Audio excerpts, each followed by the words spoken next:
वैश्या राजमहल से निकल जाती है। फिर कुछ दिनों बाद राजा ने आज सभा लगाई और उस सभा में राजा बड़ी मायूसी के साथ उदास बैठा हुआ था। और जब सभा समाप्त हुई तब राजा वहां से चला आया।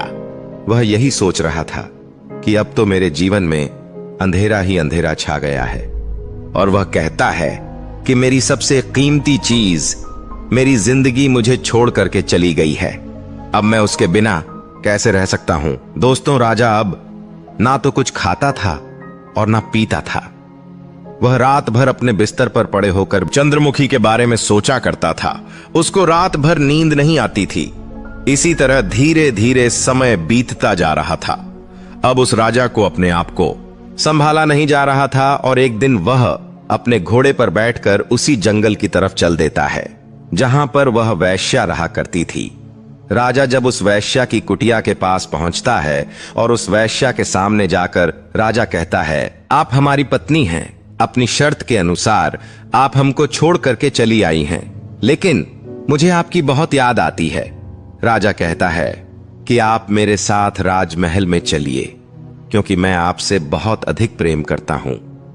राजा की यह बात सुनकर वह वैश्या कहती है कि हे राजन, मैं कुछ दिन आपकी पत्नी बनकर आपके महल में रही और आपको अच्छी तरीके से मालूम है कि वैश्या का कोई धर्म नहीं होता।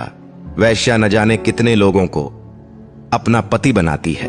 वैश्या की जिंदगी में हर रोज एक नया पुरुष आता है, क्योंकि वैश्या का यही मतलब होता है अपने शरीर को बेचना। वैश्या अपने शरीर को बेच करके अपना पेट पालती है। हे राजन, तुम्हारे जैसे न जाने कितने हवस के पुजारी मेरे द्वार पर आते हैं और मुझ पर हजारों मुद्राएं लुटाकर यहां से चले जाते हैं। हे राजन, मैं आपकी शर्त के अनुसार आपकी रानी बनकर रही, परंतु आप मेरी शर्तों को पूरा नहीं कर सके। इसीलिए मैं राजमहल को छोड़कर यहां चली आई। महाराज, अब आप जिद न करिए, आप यहां से वापस अपने महल को चले जाइए। अब मैं वापस उस महल में नहीं जा सकती। वैश्या की बात सुनकर के राजा कहता है कि हे देवी, मैं आपके बिना नहीं रह सकता हूं। वैश्या कहती है कि महाराज, आप हमारे प्रेम में बहुत ज्यादा पागल हैं। यह सब एक राजा को शोभा नहीं देता है, क्योंकि आप एक महान राजा हैं। महाराज, मैं आपको कुछ ज्ञान की बातें बताने वाली हूं।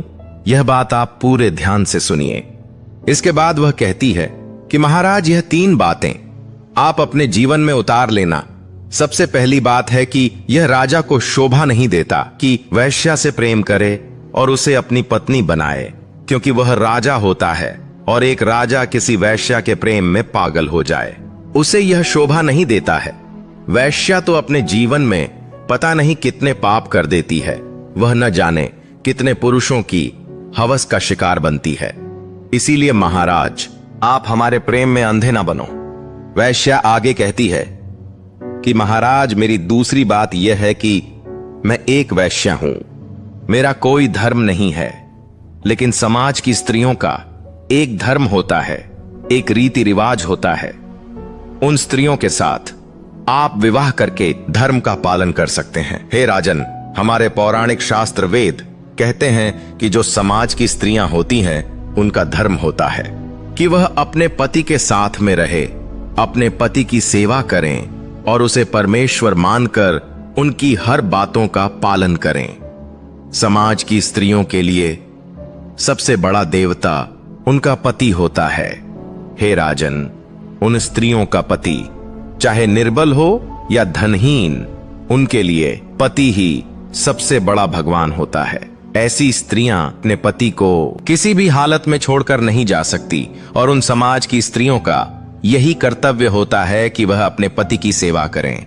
और हे राजन, लेकिन यह बात वैश्या पर लागू नहीं होती है। हम वैश्या के जीवन में पता नहीं कितने पाप होते हैं, इसलिए वैश्या तो वैश्या ही होती है। और समाज की स्त्रियां यही सोचती है कि मेरा पति किसी अन्य स्त्री के पास ना जाए, क्योंकि समाज की स्त्रियों का पुरुष अगर किसी अन्य स्त्री के पास जाता है तो उनके घर में लड़ाई झगड़ा होने लगता है। हे राजन, समस्त स्त्रियां यही चाहती है कि उनका पुरुष किसी दूसरी स्त्री के हवस का शिकार ना बने, वह किसी दूसरी स्त्री के ऊपर नजर भी ना डाले। इसीलिए आपको भी समाज की स्त्री से विवाह करना चाहिए और पुरुषों के लिए भी यही नियम है। यह जरूरी नहीं है कि पत्नी ही पतिव्रता होनी चाहिए, पत्नी ही धर्म का पालन करे, अपने कर्तव्यों को पूर्ण करे। पुरुषों को भी निवृत्त होना चाहिए। और हे राजन, हम तो एक वैश्या हैं, हमको तो जहां धन मिलेगा